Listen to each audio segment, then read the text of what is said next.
Hi everyone, this is Thadoi. Our topic today is on Sanskritization and social change. The most important thing to remember is that this essay is taken from the work of Srinivas, an Indian. So, this topic is taken from his book Religion and Society Among the Quirks of South India.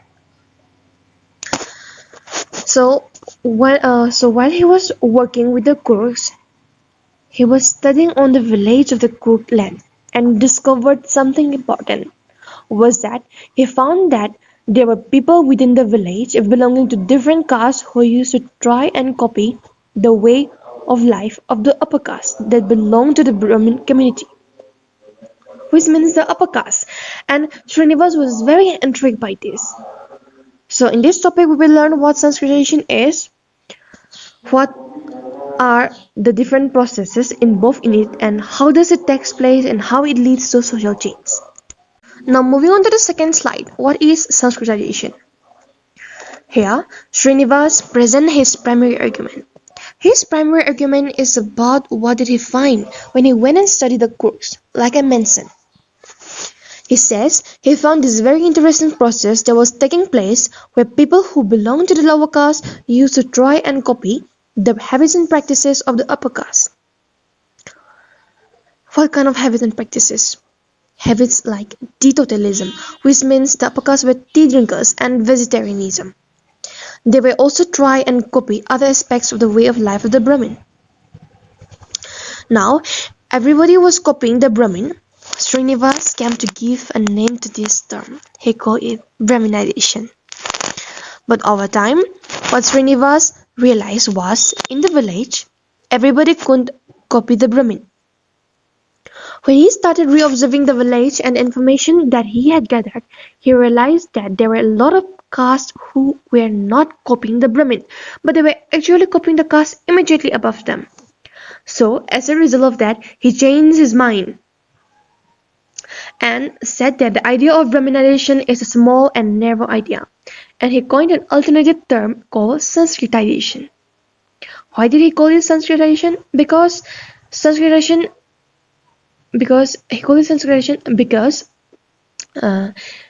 he said anybody who is copying somebody above themselves is actually following a more Sanskritic way of life, which means a purer way of life. And this term became internationally accepted term. And so the new term Sanskritization replaced the old term Brahminization, and it is more wider. Moving on to this next slide, features of Sanskritization. The models of Sanskritization, which means the model of emulation, were not always Burman. It came from all communities. And moreover, Sanskritization was not an easy process because it took time and had multiple features to it.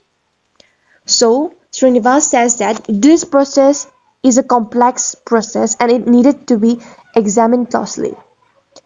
So, in order to do so, he looks at the process in the concept of caste system, because the caste system is a structural context within which their attempt at social mobility takes place. There here means the lower caste. So this whole process of emulation is such a contradiction because this way of life is what is exploiting the lower caste, and yet they want to become like their oppressor, that is the upper caste, by Sanskritizing themselves. However, as Sanskritization continues, the Brahmin feel threatened, and in order to prevent this, the upper caste argues and try to maintain their way of life by creating an exclusiveness through legal fictions. But the Sanskritic ideas and way of life spread even though the Brahmins tried to prevent them. And in fact, the upper caste way of life became the desired way of life of the lower caste. Later, they protect their exclusiveness by westernizing themselves. Sanskritization on women. As the caste rises in the hierarchy and its way becomes more Sanskritized, it adopts the sex and marriage code of the Brahmin. And so, Sanskritization leads harshness towards women. And the way of life of non-Brahmin became more and more patriarchal because it is trying to follow the life of the upper caste and the Brahmin. And as a result of this, the importance of having sons by making them a religious necessity increases. This is what I mean on the slide. Westernization as the Britishers bring technology helped in the spread of Sanskritization. With the coming of radio, communication, technology, etc., these ideas of Sanskritization are spread through these technologies.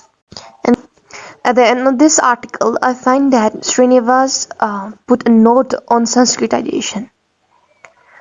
After he wrote this article, he was engaged in refinement of his understanding of Sanskritization. And in 1955, he wrote a note in addition to his essay. He argued that the colonial rule did bring many changes, be it social, economic, and cultural, which does not end even though the British had left India. And moreover, under the British, a political integration of India had takes place, and modification of various social institutions like that of family, kinship, etc. takes place. The British also introduced commercialization of agriculture, abolition of many old practices such as sati. And all these factors that enabled Sanskritization became more available. These are the social changes brought by Sanskritization. So proceeding, Srinivas says that even though the Sanskritization process was not easy, it enabled an expression of desire to change and progress through social mobility, and also lead to the creation of an all-India system of values, which was spread in creating a more homogeneous culture. Moreover, an interesting conclusion Srinivas reached was that the local culture or the local caste not only receive but also give to the upper caste a two-way process. And we know that the folk culture has entered Sanskritic culture through history in the form of myths, practices, values, ideas, and Sanskritic Hinduism has absorbed these folk elements. Lastly, Srinivas concluded by saying that Sanskritization is thus a process which is complex bundle of concept and a name for a widespread socio-cultural process, and in no two reasons will it be the same.